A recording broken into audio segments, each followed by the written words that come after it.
Hi, welcome back to my channel. This is Luxembourg race recap vlog. So if you haven't already, go and watch my Luxembourg race week vlog.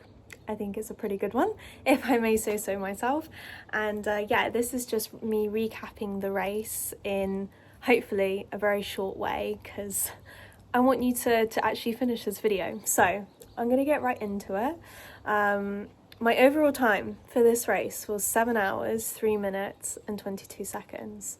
So this was not my best time. This is my second 70.3, so my other 70.3 I did was Mallorca in May. And I did that in, I think, 6 hours, 53 minutes and maybe 20 seconds or something. So time-wise, Luxembourg time is not as good, but in terms of comparing courses, they're always different. But when you see my comparison, this time was not as good, but I am definitely more proud of this race and I feel more worthy of my medal than Mallorca, because my first one I took really easy. This one I really tried to push hard, especially on the swim and bike, and it was just the run where everything kind of fell apart for me.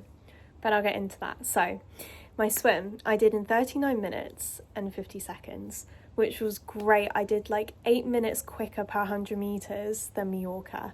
So I'm really happy with that. I love swimming, and I think swimming is such a hard discipline out of the three to actually make an improvement.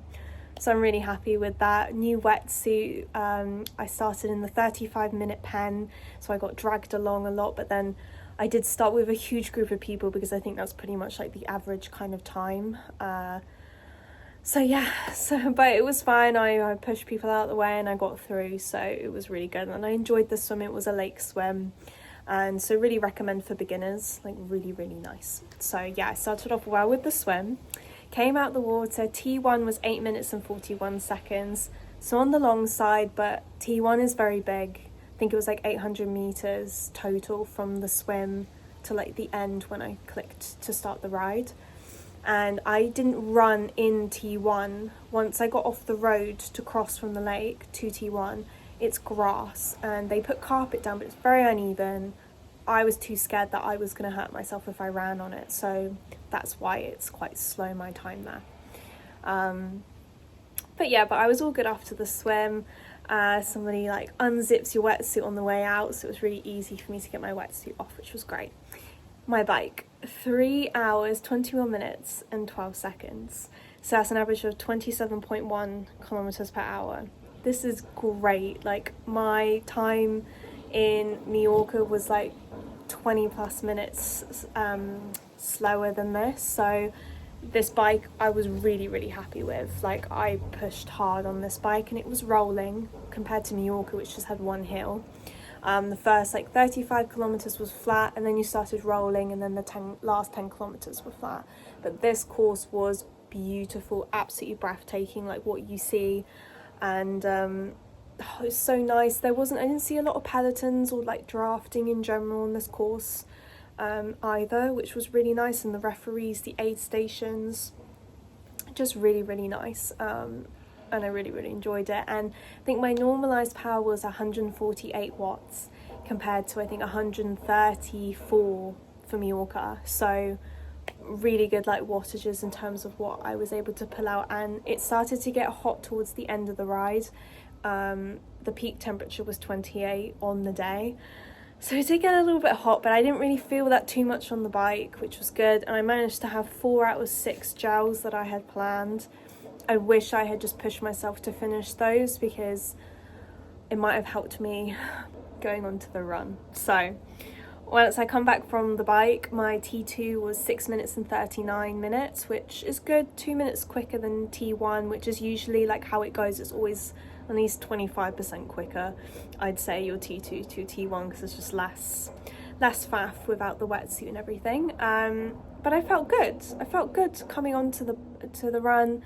My first K was 6:20, my second K 6:25, and then started to settle a bit. But I ended up, my time for the half marathon was 2 hours, 47 minutes and 2 seconds. So that's an average of 7 minutes and 56 seconds. For context, 10 minutes of this, which has obviously decreased my minutes per kilometre pace as well, I was standing still talking to my friend who was supporting me. For moral support, every time I saw her on the laps, I stopped. I was like, don't let me do this, please. Like, don't let me sign up for another one. And I couldn't do it.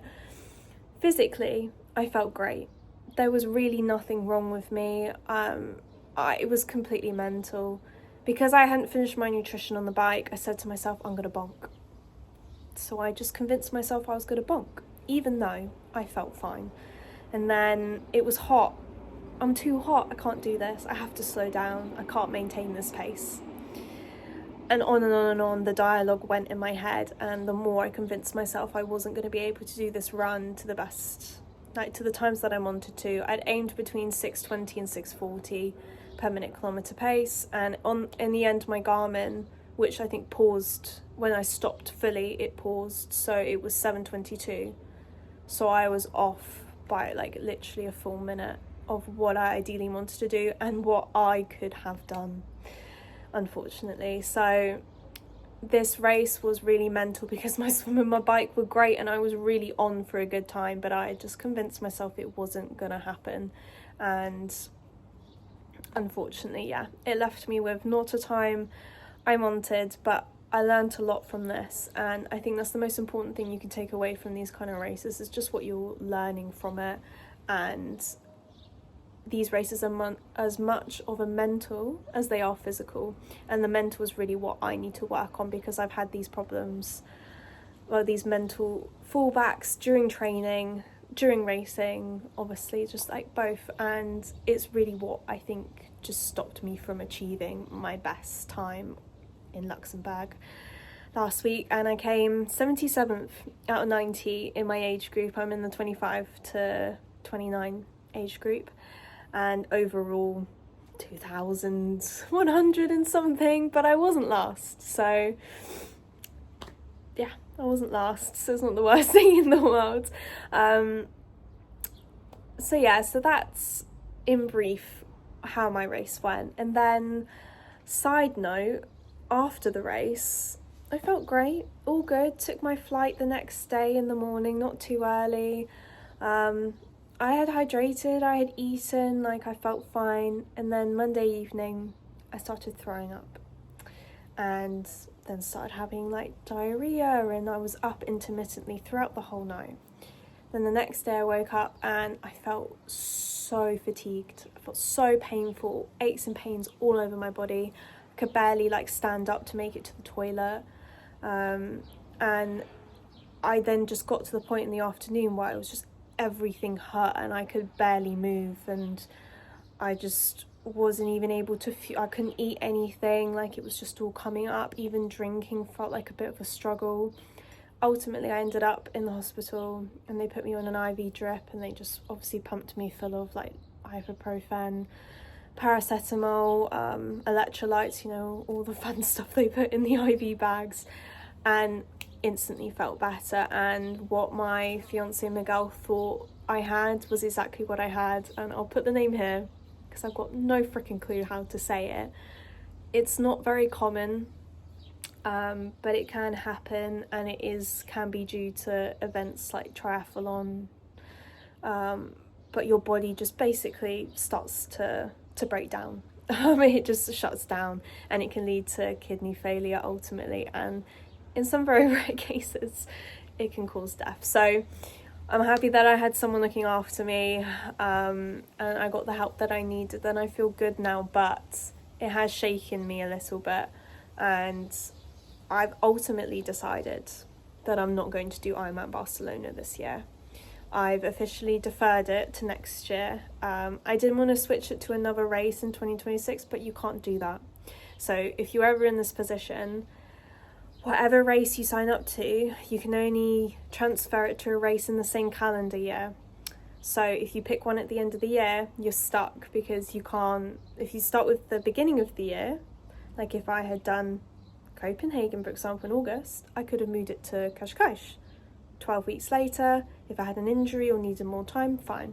But me, Barcelona, it's the second to last I can move to Qashqai and 2 weeks later, but that's not going to do anything for me. So I had to defer it to next year. I was only get 25% refund, which is obviously rubbish when it comes to the amount of money the Ironman events are.